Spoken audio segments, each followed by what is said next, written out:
Let's look at some of the institutional measures.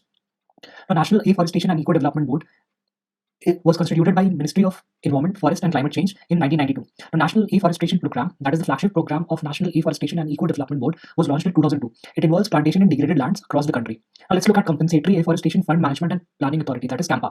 To compensate the loss of forest area to maintain environment sustainability, government announced a well-defined act known as CAMPA. Now the provisions of the act are: the law establishes the National Compensatory Afforestation Fund under the public account of India and a state compensatory afforestation fund under the public account of each state. These funds will receive payment from compensatory afforestation, net present value of the forest, other project-specific payments. Now, the national fund will receive 10% of these funds, and state fund will receive the rest, that is 90%. According to the Act, a company diverting forest land must provide alternative land to take up compensatory afforestations. Now, the National Clean Energy Fund has been created out of the cess on coal produced imported under the polluter pay principles. Now, the fund lies under the public account with its secretariat in the Department of Expenditure in the Ministry of Finance. It is an intergovernmental group which is chaired by the Finance Secretary, and Finance Secretary recommends projects eligible for funding under NCEF. Now, FSI, that is Forest Survey of India, is an organization set up under Ministry of Environment, Forest and Climate Change. It was established in 1981 and is headquartered at Dehradun. Now, FSI is responsible for assessment and monitoring of the forest resources of the country regularly. Now, Indian State of Forest Report is a biennial publication of FSI. So, this is important. India's State of Forest Report, it is published by Forest Survey of India, which has its headquarters in Dehradun. Now, Botanical and Zoological Survey of India is an institution set up by the Government of India in 1890. The objective is to identify plant resources of this country. Now, Zoological Survey of India is an institution set up by the Government of India in 1916 to explore and research the fauna. The history of ZSI goes back to the Asiatic Society of Bengal, founded by Sir William Jones in 1784.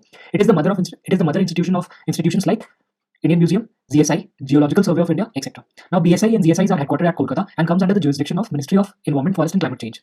Now, let's look at Central Groundwater Authority. It was constituted under the Environment Protection Act of 1986. However, it is not a statutory body. Now, CGWA has the mandate of regulating underground water development and its management in the country. India is the largest user of groundwater in the world, which in turn has led to overexploitation. Hence, CGWA has modified guidelines for groundwater extraction for industries, introduction of water conservation fee, mandatory requirement of digital flow meter, that is piezometer, and mandatory water audit by specified industries extracting groundwater. Now, mandatory rooftop rainwater harvesting except for specified industries. Now, exemption from this requirement of NOC has been granted to sectors like agricultural users employing non-energized means to extract water, individual households using less than 1-inch diameter delivery pipe, and armed forces during operational deployment. Now, let's look at the Central Water Commission. Now, CWC is a premier technical organization of India in the field of water resources and is presently functioning as an attached office of Ministry of Water Resources, River Development and Ganga Rejuvenation. Now, the Commission is entrusted with general responsibilities of initiating, coordinating and furthering consultations of the state government concerned. Scheme for control, conservation, utilization of water resources throughout the country for the purpose of flood control, irrigation, navigation, drinking water supply and water power development. It also undertakes the investigation, construction and execution of such schemes as required. Now, Animal Welfare Board of India was established in 1962 under the Prevention of Cruelty to Animals Act. It is a statutory advisory body on animal welfare law, which promotes animal welfare in the country. It works to ensure the animal welfare law is followed in the country and provide grants to animal welfare organizations. Now, the board comes under the jurisdiction of Ministry of Fisheries, Animal Husbandry and Dairying and is headquartered at Ballabgarh in Haryana.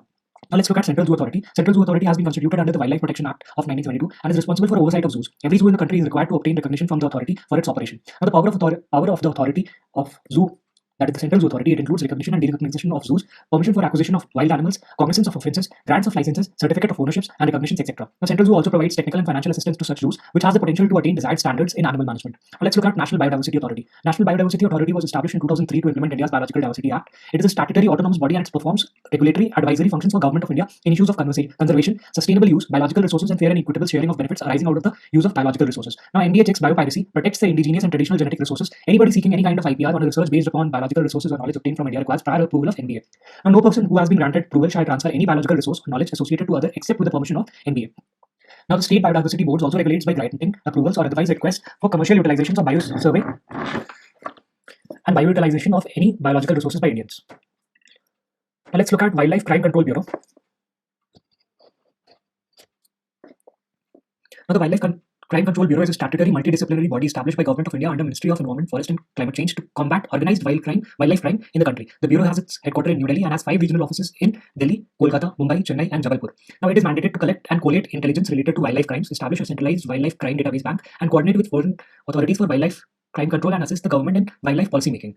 Now, Crime Control Bureau also assists and advises the custom authorities in inspection of consignments of flora and fauna as per the provisions of Wildlife Protection Act, sites and export-import policy governing such an item. Now, let's look at Wildlife Trust of India. It is an NGO founded in 1998. It aims at conserving nature, especially endangered species and threatened habitats in partnership with communities and government. Now, WPI is committed to the protection of Indian wildlife and is achieving this by working in partnership with local communities and government. Let's look at National Board for Wildlife. The National Board of Wildlife is a statutory organization constituted under the Wildlife Protection Act of 1972. It is chaired by the Indian Prime Minister. It advises the central government on framing Framing policies and measures for wildlife conservation. No alteration of boundaries in national park and wildlife sanctuaries can be made without its approval. Now, other government initiatives include Ganga conservation measures. National Ganga Council under the chairmanship of Prime Minister replaced the erstwhile National Ganga River Basin Authority. Empowered task force on River Ganga was set up under the chairmanship of Union Minister of Water Resources, River Development and Ganga Rejuvenation. National Mission for Clean Ganga will have two tier structures with a governing council and an executive committee. Now, the National Mission for Clean Ganga will exercise power under the Environment Protection Act.